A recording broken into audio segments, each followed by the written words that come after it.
Guys, kain tayo ng tanghalian. Ang ulam natin ay ginataang manok.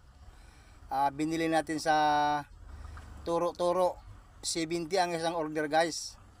O, di ba, napakamahal. Ay kay buti may sinaing ako kaninang umaga. Medyo nakaminus-minus ng 30 kasi tag 15 ang order ng kanin. Kapiranggot lang 15 pesos.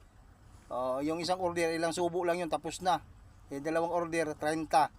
Di 90 na, di ano na, 100 na, guys. Kaya nakaminus tayo ng 30 kasi may sinayang ako. Ayun guys, kain tayo.